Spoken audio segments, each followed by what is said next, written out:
Arsenal star boy Bukayo Saka has been on fire this season, scoring more goals, getting more assists and growing game by game. His importance to Arsenal is clear. So with that in mind, are the Gunners planning a new contract proposal for their number 7? Also, what was Gabriel Magalhaes' secret reason as to why he signed for Arsenal? And has Mikel Arteta been nominated for the February Manager of the Month award?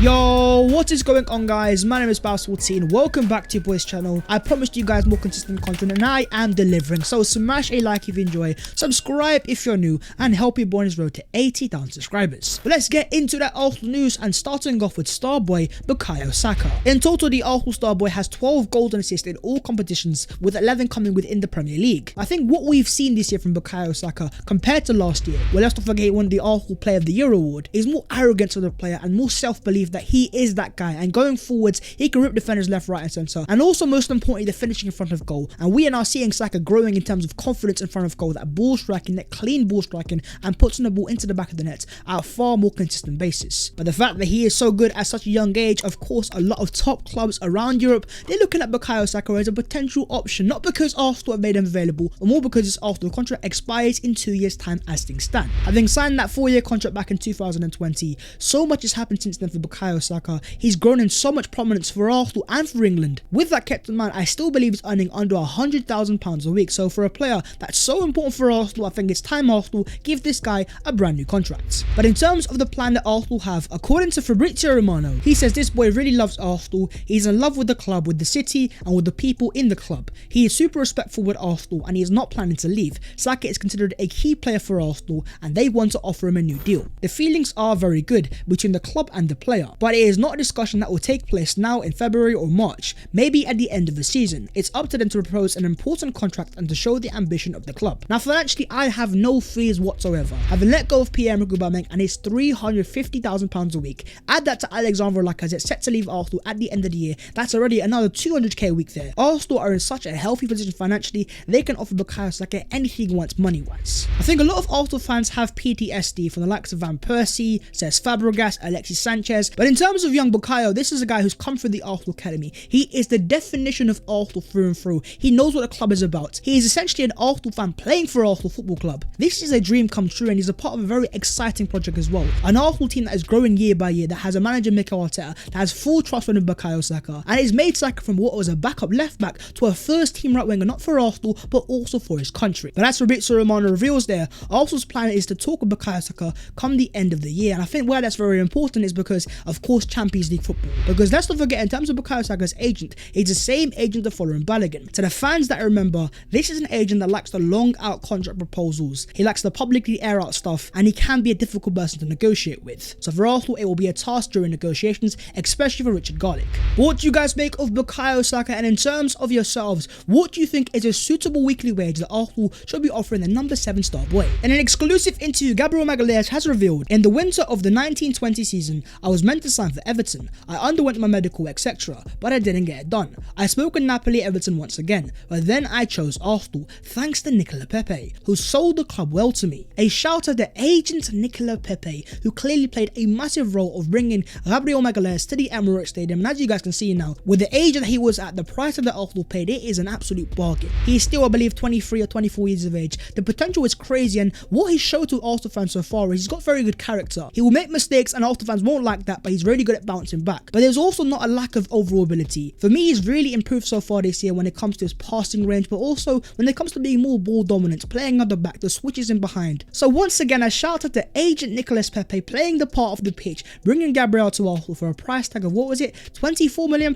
That is a bargain if I've ever seen one. After 2 wins against Wolves and a win against Brentford, 1 clean sheet, 5 goals scored and a 100% win percentage, the Arsenal boss Mikel Arteta has been nominated for the Premier League Manager of the Month award for February. Having already won the award back in September, this is the second time that Arteta has been nominated for the Manager of the Month award so far this season, and it is very promising for the guy that is the youngest manager within the Premier League. Even though he still has his doubters, I still see so much promise from Mikel Arteta. You go back to the last game against Wolves, Arsenal losing 1-0, to bring on Nicolas Pepe and Eddie Nketiah to change the formation, go to almost a 4-4-2, and to win Arsenal the game, that is a sign of Arteta improving in terms of in-game tactics. And to see what he's gone through in terms of the pressure from the Arsenal fan base, the whole COVID-19 pandemic, pandemic, then winning the FA Cup, then overseeing his entire Arsenal cultural overhaul, getting rid of the likes of Aubameyang and Mesut Ozil, key figures of the past regime, and now we are really starting to see Mikel Arteta's own personal team of signings that he's made. But what do you guys make of the Arsenal manager, and are you starting to believe? Do you think that Mikel Arteta is that guy to take Arsenal to the next level? In terms of myself, I see promise, I see potential, and I'm liking what I see. Okay, moving on, let's discuss Noah Lang. I'm in the mood to talk about some cheeky little transfers, so let's start off in Belgium and Club Brugge and the Netherlands international winger in Noah Lang. As according to reports coming out of France today, the Club Brugge winger Noah Lang has been closely watched by Leicester and especially Arsenal, with Arsenal keeping an eye on the player for several months. Club Brugge would be expecting around 35 to 40 million euros to let him leave in the summer. Noah Lang is 22 years of age, plays for Club Brugge in the Pro League in Belgium, and has scored 6 goals and got 11 assists so far this year. And he is certainly a very promising player, but why would Arsenal want to sign him in the first place? Because we've already got Bukayo Saka, Emil Smith-Rowe, Gabriel Martinelli, Nicolas Pepe, you even add Amari Hutchinson. We've got a whole host of wingers, so do we need to sign Noah Lang? I think this for me is a sign that Arsenal would only look to make if they were to sell Nicolas Pepe, who, even though he played a massive part in the last game against Wolves, he hasn't been starting, and I wouldn't be surprised if come the end of the year he wants to leave Arsenal Football Club to play some more first team minutes elsewhere. I think then it would make sense for Arsenal to sign a brand new winger, but is Noah Lang that guy? Because at that price tag there, with all the other positions that Arsenal also need to strengthen, for me Noah Lang isn't really a priority going into the summer transfer window. What do you guys make of Noah Lang, and is he a player that you guys would like to see Arsenal sign? According to Fabrizio Romano, he says that Arsenal have been scouting 21-year-old fullback Wilfried Singo. The Ivorian has scored 3 goals and got 4 assists this season. Wilfried Singo is an Ivorian international, 21 years of age, playing for Torino in the Serie A. And in terms of position, he is a right back, and that is very important for Arsenal, because even though we signed Saka Tomiyasu in the summer, I don't think he was Arsenal's main transfer target. I think Arsenal like Tomiyasu, but with the whole injuries that I've kept in mind, the calf strain that keeps holding him back even at Arsenal Football Club, I think that's why Arsenal waited so long to pull the trigger on the Japanese. Tomiyasu is a very good inverted player, but going forward he does have his limitations, whereas in terms of Singo, you get a player that can go forwards, that can overlap and give Arsenal a different type of option. But talking about right back targets, according to Sky Sports News, Bayern Munich are interested in signing Championship right back and reported Arsenal target Jed Spence. Ever since Jed Spence put in that masterclass against Arsenal in the FA Cup, a lot of clubs have wanted to sign him. You've got Roma in Serie A, you've got Tottenham in the Premier League alongside Arsenal, and now Bayern Munich in the Bundesliga. And just like Singo, if Arsenal were to sign Jed Spence, he would give Arsenal an alternative option to Takehiro Tomiyasu. And at 21 years of age, he also does have a lot of potential. But talk to me about yourself, and in terms of potential right back signings that Arsenal could be making come the summer transfer window, who would be your ideal transfer target? Whether that's Jed Spence, Wilfried Singo, or someone else, let me know down below in the comments. According to reports in Italy, Ainsley Maitland-Niles is set to return to Arsenal in the summer, without Roma trying to extend the loan or attempting to sign the player permanently. Even though right at the start he was starting games, now he's actually on the bench. But what's very weird here for me is the fact that he has been playing as a right back, so with Arsenal's situation kept in mind, the fact they want to sign a new one, surely if Maitland-Niles is able to play a right back for Roma, then why not Arsenal Football Club? But at the same time, he tried to force a move away in the summer. He got his move in January. I think Mikel Arteta is rightly going to have questions over the commitment of Ainsley Maitland-Niles if he was to return to Arsenal. What do you guys make of Ainsley Maitland-Niles, and what do you think Arsenal Football Club should do with him come the end of the season? Okay, let's move on to the other Arsenal news today.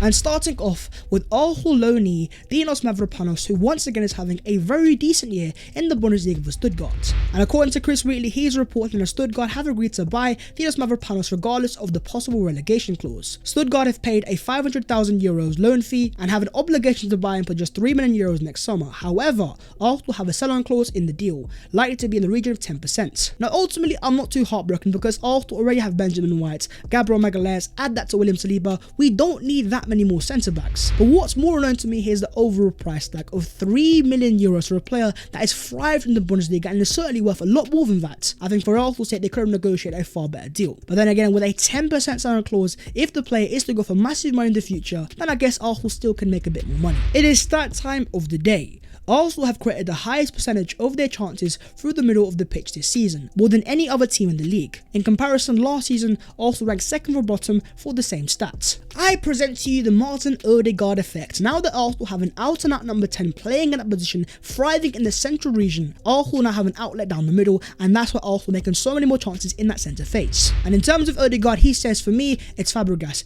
As a kid, I watched Arsenal a lot, and he was one of my idols. The way he was controlling and dictated the game, growing up job, I try to learn as much as possible watching him. Now, a lot of Arsenal fans want to compare Martin Odegaard to Mesut Ozil. Of course, both players that came out of Real Madrid, both silky left-footed playmakers, but I do see a lot of Cesc Fabregas and Martin Odegaard. That leadership, that sense of I want the ball, I want to make things happen, and also that overall work rate for the team. But who do you think Odegaard is more similar to, Cesc Fabregas or Mesut Ozil? Here's another stat for you guys. The Benjamin White has played 2,378 minutes of football for Arsenal this season, 184 more than the next most played in Bukayo Saka, which in total is 27 appearances, 13 clean sheets, 24 goals conceded, and only 1 yellow card. To play 27 appearances and to have 1 yellow card as a centre-back, that's an obscene stat. There was so much scrutiny, and I still feel that some Arsenal fans ridiculously underrate this guy. Not because of his defensive numbers, but going forwards as well. I think the fact that Arsenal are not able to sustain pressure, the pen teams in, Ben White at the back plays a massive part in terms of nicking the ball back and keeping Arsenal on the attack. But he's still 24 years of age, he's only going to get better, he's growing as a character. I'm going to go as far as saying I think Ben White is one of Arsenal's most underrated players. But do you guys agree? And if not, who do you really think is Arsenal's most underrated player in our current squad?